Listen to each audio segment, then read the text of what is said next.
ছোলা শাক। Welcome to my YouTube channel আর কুক হাউস।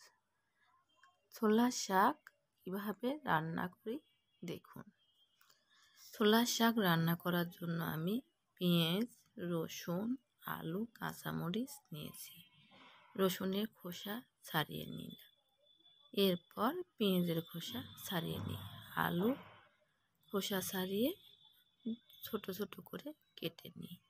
এরপর ছোলা শাক ধুয়ে নিই আর কেটে রাখা আলু ধুয়ে নিই। পেঁয়াজ রসুন ধুয়ে নিই। কাঁচামরিচও সঙ্গে ধুয়ে নিয়েছি। এরপর পেঁয়াজ কুচি কুচি করে কেটে নিই। কাঁচামরিচ চিড়ে নিই। ছোলা শাক ঝুরি ঝুরি করে কেটে নিই।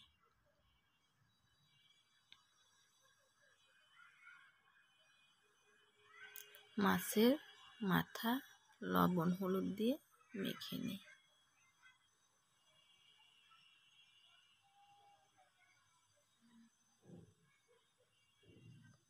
কড়াইয়ে প্যান বসিয়ে তেল গরম করে নিই। তাতে মেখে রাখা মাছের মুড়ো দিয়ে ভেজে নিই। মাছ ভাজা হলে উঠিয়ে নিই। এরপর ওই তেলে শুকনো লঙ্কা, তেজপাতা, পাঁচফোড়ন, কাঁচা লঙ্কা, রসুন কুচি, পেঁয়াজ কুচি দিয়ে ভালো করে নেড়ে চেড়ে নিই। এরপর কেটে রাখা আলু দিয়ে ভালো করে ভেজে নিই। 2-3 মিনিট ভেজে নিই।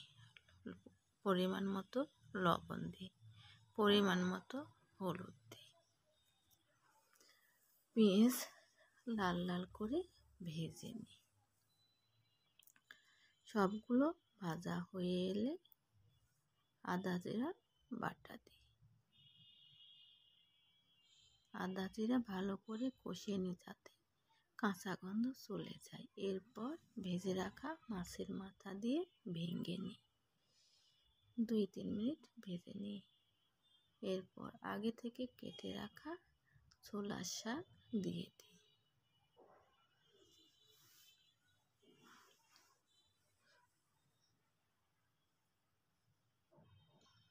ভালো করে নেড়েচে ঢাকনা দিয়ে ঢেকে দিই। 3-4 মিনিট পর ঢাকনা খুলে আবারও নেড়ে চেড়ে দিই। এরপর সামান্য চালের গুঁড়া দিয়ে ভালো করে নেড়ে চেড়ে নিই।